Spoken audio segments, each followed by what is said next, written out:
வணக்கம் நண்பர்களே. எண்கள் மூலம் நம்முடைய வாழ்க்கையை மாற்ற முடியுமா? தாராளமாக முடியும் சார்.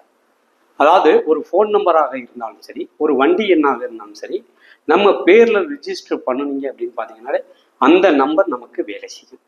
அதாவது ஒரு ஃபோன் நம்பர் அப்படின்னு பார்த்தீங்கன்னாலே ஜாதகர், குடும்பம், தொழில், சொத்து, குழந்தைகள், இப்படி 5 விஷயங்களாக நம்ம அதை கன்வெர்ட் பண்ணிக்கலாம். ஏன்னா 10 நம்பர்கள் இருக்கிறது.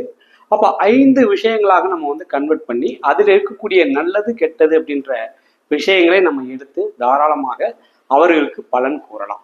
அப்ப ஒரு தொழில் ஸ்தானம் நமக்கு சிறப்பு இல்லை அப்படின்னு பார்த்தீங்கன்னாலே அங்க என்னதான் முட்டுனாலும் மோதினாலும் நம்ம ஜெயிக்க முடியாது. ஜெயிக்கக்கூடிய ஒரு சூழலை அங்க உருவாக்காது. காரணம் என்ன அப்படின்னு பார்த்தீங்கன்னாலே நம்மளுக்கு வரக்கூடிய ஃபோன் கால் முதற்கொண்டு எல்லாமே அந்த ஃபோன்ல தான் நம்மளுக்கு வருது இன்னைக்கு. அப்ப அந்த ஃபோன்ல வரக்கூடிய விஷயங்கள் நல்ல விஷயமா இருந்தா நல்ல விஷயங்களாக நம்மளுக்கு தேடி வரும். அங்க கெட்ட எண்களாக இருந்துச்சு அப்படின்னு பார்த்தீங்கன்னாக்கும் தேவையில்லாத பழக்க வழக்கங்களின் மூலமாக அங்க பிரச்சனையை கொடுக்கக்கூடிய வாய்ப்புகளை அந்த எண்களை நம்மளுக்கு உருவாக்கிறோம்.